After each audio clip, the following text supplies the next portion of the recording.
I made you co-host just if you could. Okay, let me see. Can you guys see that okay? Yes, perfect. Thank you. Perfect.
Okay, welcome everybody to the special council meeting, May 26, 2025 at 3:30 p.m.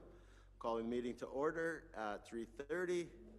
And first order of business is disclosure of any pecuniary interest of the general nature thereof. It can be declared now or any time during the meeting. Seeing none, we'll move straight to our delegation. We have Moya Taylor, Asset Management Advisor, PSD Citywide Incorporated, and she is going to take us through our town asset management plan, and I will turn it over to Moya. Good afternoon. Can everyone hear me okay over there? Yep, loud and clear. Perfect. So thank you for inviting me here today. My name is Moya Taylor, and I'm an asset management advisor with PSD Citywide. I'm the primary consultant that has been working with the township staff to develop this asset management plan. And I would firstly like to thank the town staff for their cooperation and dedication as we work throughout this project. I'll be reviewing the updates that have been made to this iteration of the AMP to ensure it meets legislative requirements for 2024. But before diving into the specifics of the AMP, I just wanted to provide an overview and context on the project and asset management in general. So the town of Atikokan and PSD Citywide have been collaborating for a number of years now, including their 2021 asset management plan. For this current project, we aim to develop an updated AMP that was compliant with the second leg of OREG Reg 58817, and I will talk more about the specifics of that regulation in later slides. As part of the current project, we held supporting workshops with staff covering the four areas you see here: inventory data refinement, risk and criticality analysis, life cycle framework development, and levels of service. So why the need for municipal asset management? We can acknowledge that municipal infrastructure assets are vital for our communities. And from our perspective, we need a way to organize what we own, a way to understand what services we are providing through those assets, and a way to ensure. Excuse me, Moya. We're having a hard time with the sound. Some of our counselors are having a hard time.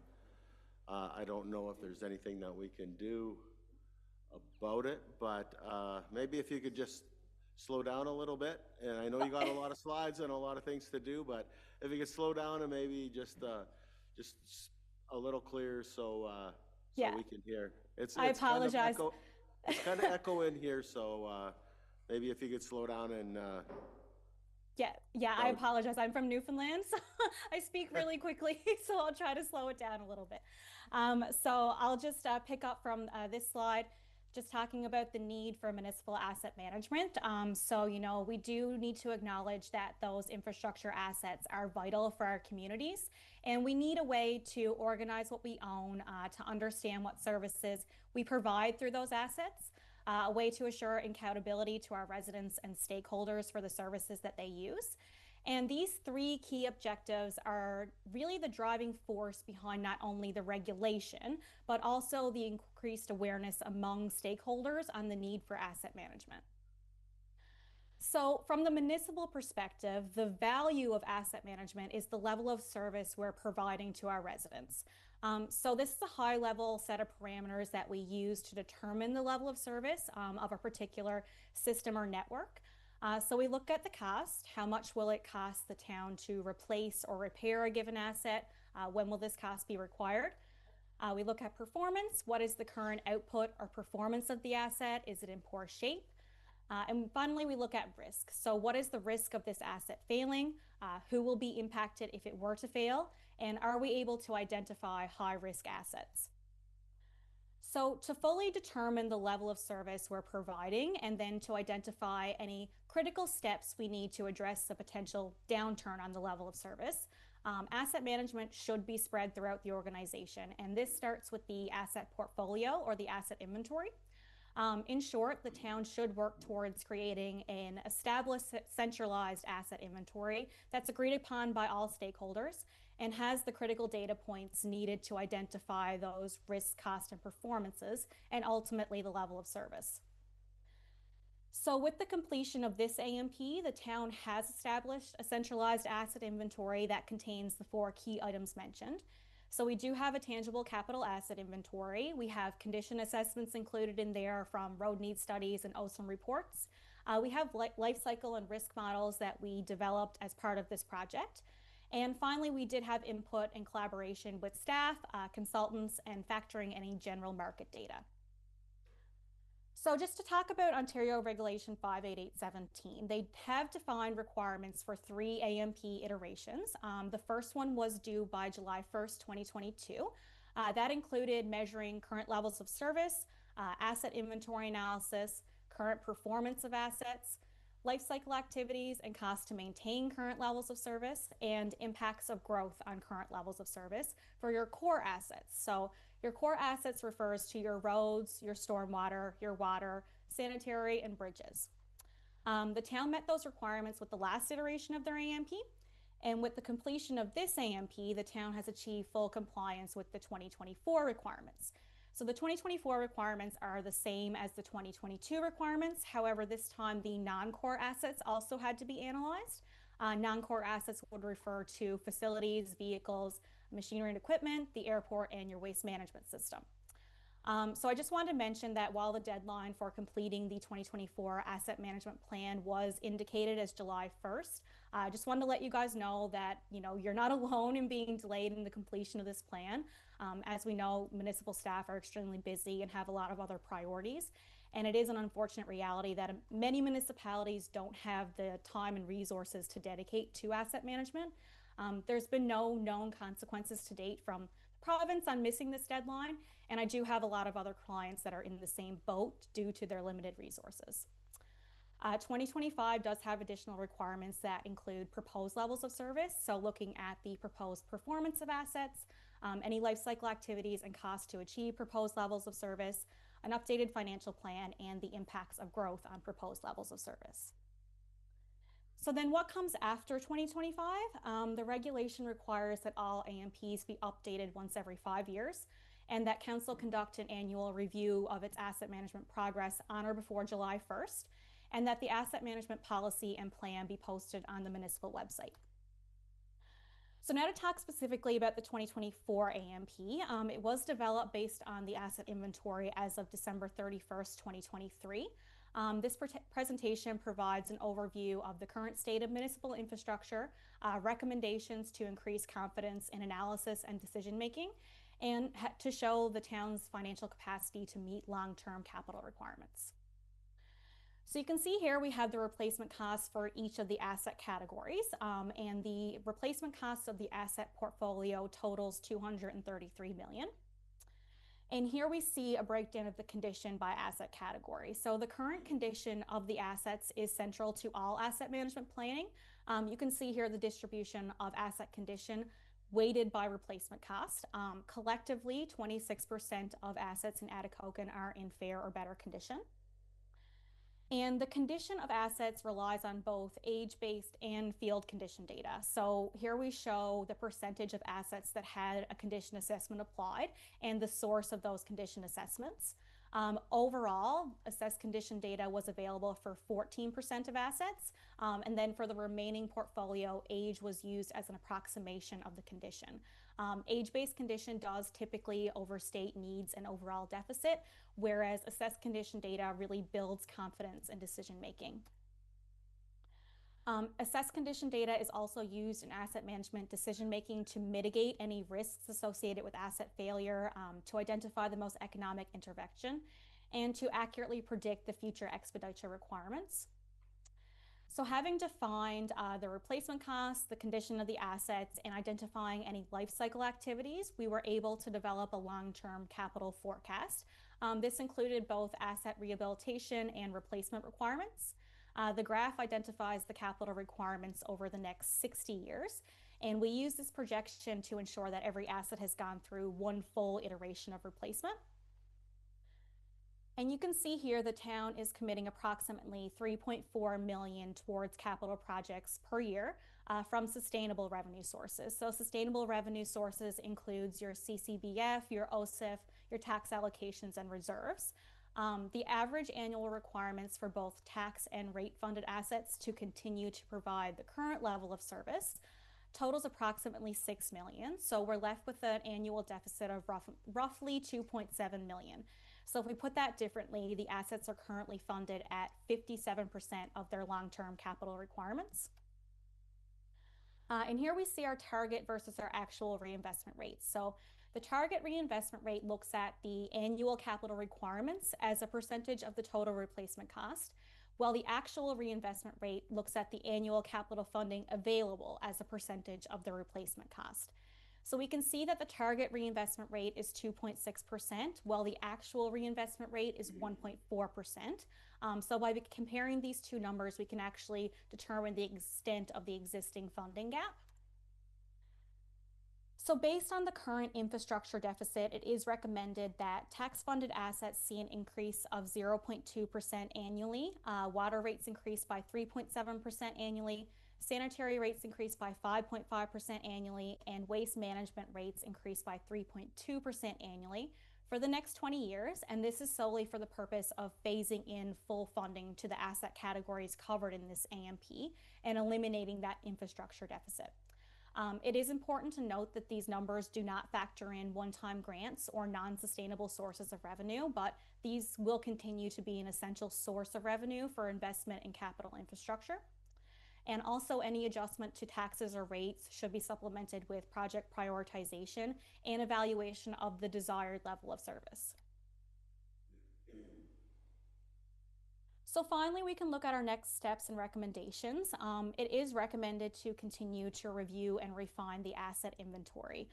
So that would include developing a portfolio-wide data governance strategy to increase accuracy and confidence in the data. It's also recommended to develop an established cycle for updating replacement costs and condition information in Citywide. In regards to next steps, the town will have to start preparing for Ontario Regulation 58817/2025 requirements. This includes identifying your proposed levels of service and looking at an external communication strategy to engage the public on your proposed levels of service. The town has already signed their charter with PSD for the 2025 AMP. We've already been, talking and getting that in motion, so we'll get working on that as soon as possible. And lastly, we must consider continuous improvement and regular review. So the AMP is a living document. It should be updated regularly to inform long-term planning. Accordingly, the yearly capital operating budget should include funding for the assessment of the town's assets that will be used to update the future iterations of the plan. So that's everything for me. Thank you all very much for your time, and I'll now welcome any questions. Does anybody have any questions for Moya?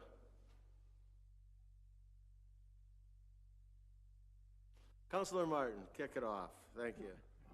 How did you arrive at the overall condition? Was that input, like, did you physically come here?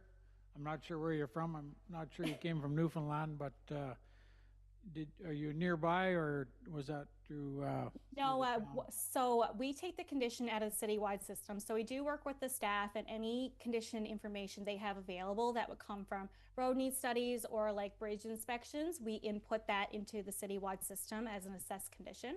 Otherwise, citywide relies on age-based data. So basically, considering the estimated useful life of the asset and how old it is, it will tell us approximately what the condition is estimated to be.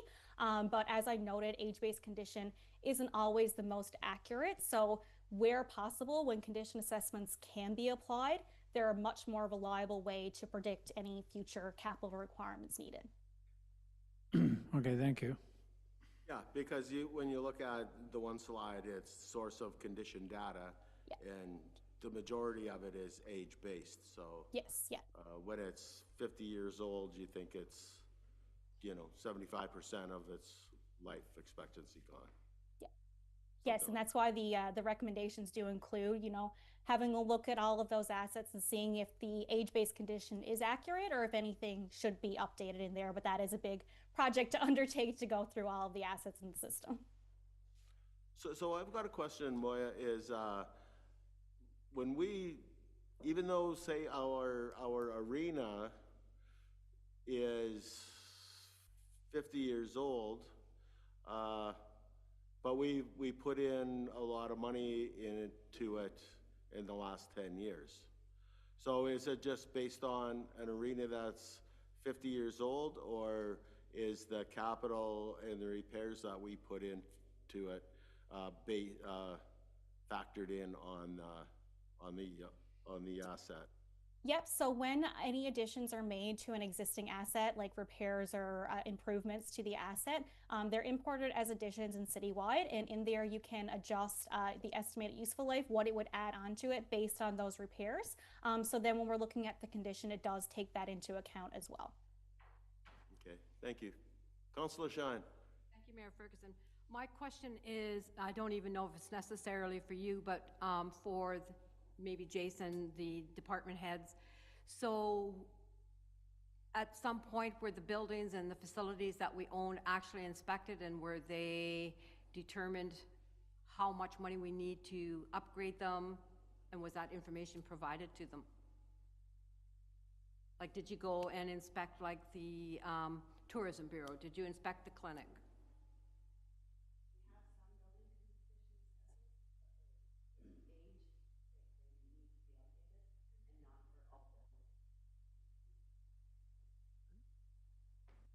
We have some building condition assessments, but they're outdated and not for all buildings. We only have them for some of the buildings, so it would be nice to get those updated.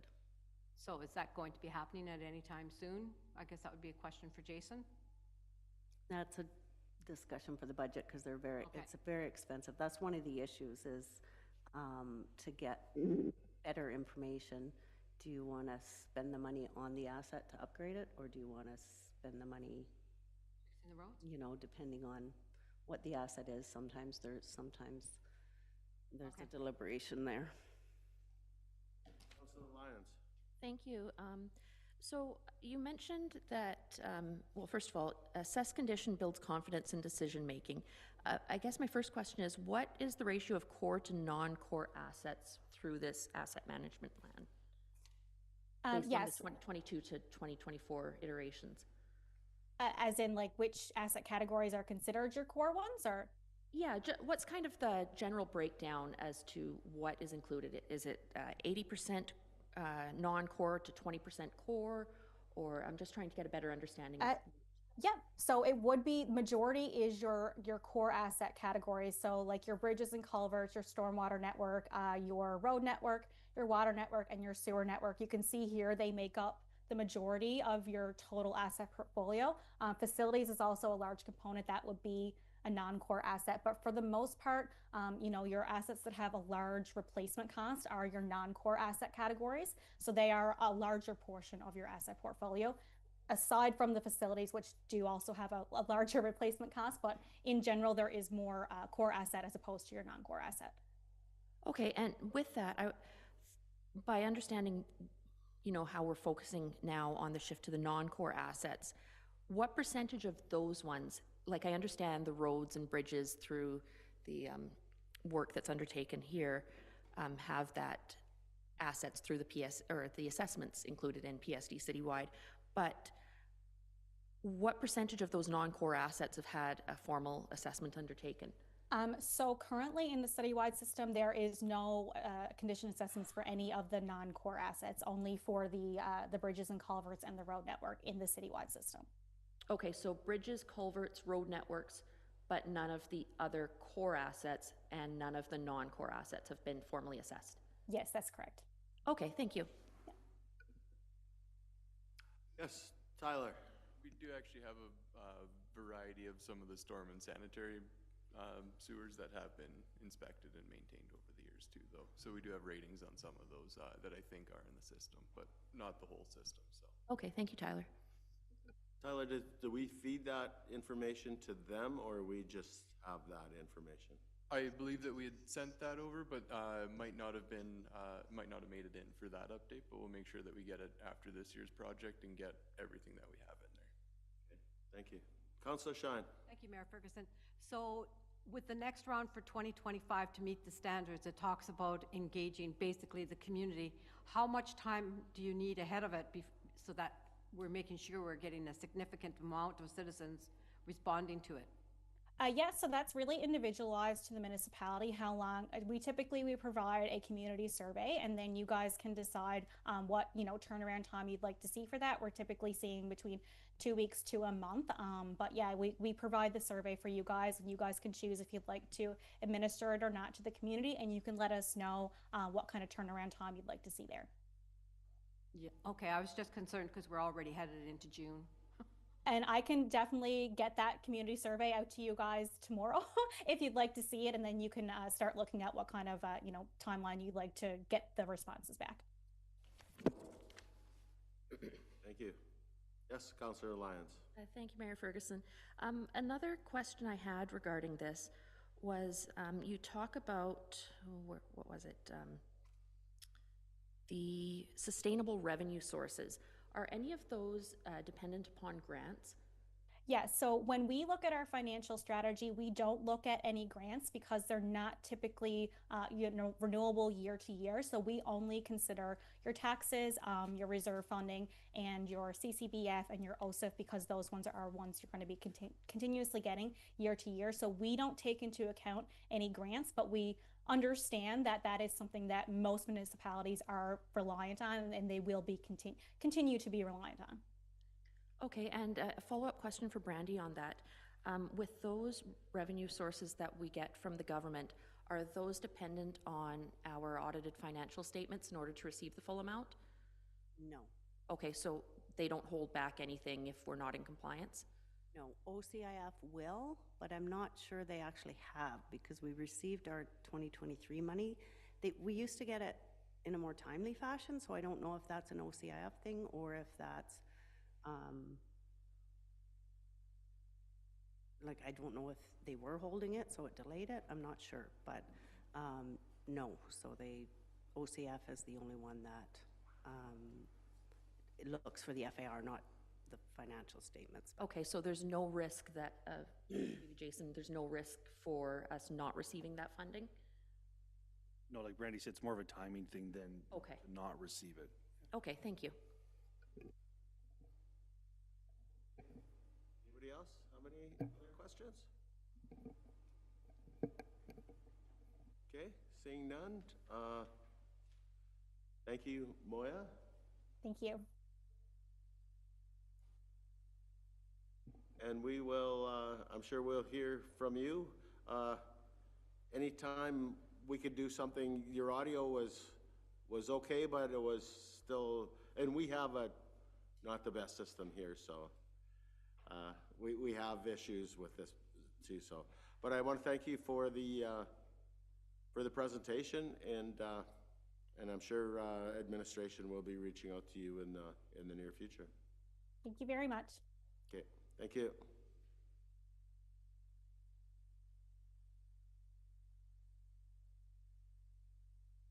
Okay, so next up is finance, and Finance is to approve the asset management plan. We have a resolution for that. Moved by Councillor Johnson, seconded by Councillor Lyons. Resolve that in accordance with Ontario Regulation 588-17, Council approve the Town of Atikokan's asset management plan as presented. Anybody want to have any discussion on that? Yes, Councillor Lyons?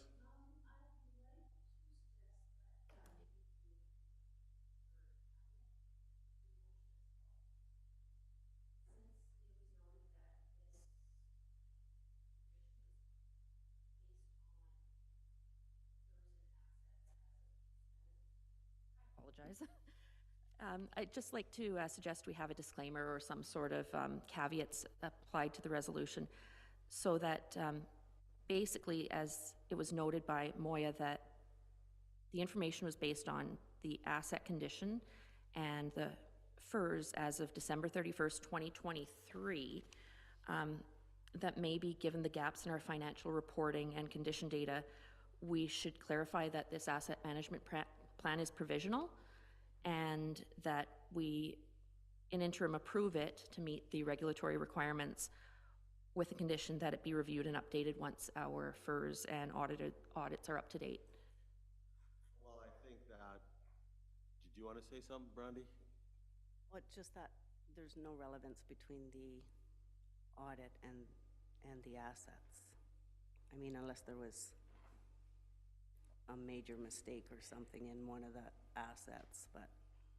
And I think it does spell out the timelines in this information. So it does say this is based on 2023 asset management plan 2023 year end. So I think that's the caveat that you may be looking for, because it does actually state in there.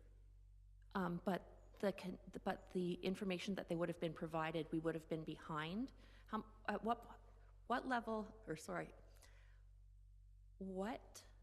for which years were audited financials complete at December 31st, 2023, I guess? Where were we at that point? 2020? Maybe 2020. 2020. So we're already working 5 years behind. But that doesn't affect the assets unless there was a major mistake. Like, the asset information is what work we did each year, and that gets uploaded into the database. That that won't affect the financial statements in any way unless there was a major mistake. Okay. This is the condition of our assets, not of our bank account. Yeah, and I mean, we update the asset management database every year with the assets we've purchased and the upgrades we've made. So it's based on that database, it has nothing to do with the financial statements. So does it have anything to do with the condition of the buildings at that time and the anticipated renovation or replacement costs given? Well, whatever was done up to that date would be included in it. But again, we don't necessarily have perfect information. We don't have a building condition assessment for every single building. So that's where they use the aged base and that sort of thing. So it's not a perfect, it's an estimate, basically. Okay, so as is, I guess, does council feel that knowing we have so many gaps in assessed data, would we be comfortable in using this as a tool for making decisions going forward, whether it be going into budget considerations or making any sort of major decisions on infrastructure? I don't know, I'm just posing the question. Well, I mean, every asset management plan has been this way. You're not going to spend hundreds of thousands of dollars to evaluate every piece of equipment and every building and every machinery, so you use estimates, right? You use the tool, the best information you have. We upload, like when Tyler does CCTV, we give that to them, that sort of thing. You update as much as you can, but unless you're willing to spend millions of dollars, you're not going to have accurate. Oh, I certainly understand that. That doesn't make it's not logistically possible. But I guess my understanding is there is federal funding for asset assessments, and I was wondering if that has been applied for or if that's a condition of our audited financials as well. So going forward, if we want to undertake additional assessments, I think sorry, Councillor Lyons, I think we're getting into the weeds on this. This is a resolution, and if we have any other questions on this resolution, I'll call the question in favor of accepting this asset management plan. Opposed to accepting this asset management plan? Is anybody going to vote? This is a vote. You say yes or no, that's how it works. Mayor Ferguson, respectfully, I'd like to request a recorded vote on this matter. Pardon me? Respectfully, I'd like to request a recorded vote on this matter. Okay, we will call the question. Resolve that in accordance with Ontario Regulation 588-17, Council approve the Town of Atikokan's Asset Management Plan as presented. In favor of accepting, Councillor Johnson. Accept or accept it? Councillor Knowles. That's a yes. Accept. Yes. Thank you. Thank you. Councillor Lyons. No, I do not accept. Thank you. Councillor Martin. Councillor Shine. No. Okay. With council, we have 3 yeses and 2 noes, so the resolution passes as presented.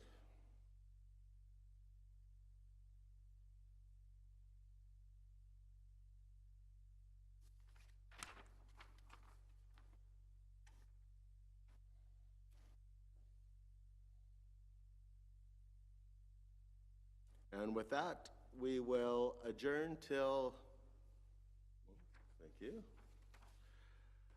Moved by Councillor Lyons, seconded by Councillor Johnson. Resolved that this meeting do now adjourn. In favor? Carried. Thank you.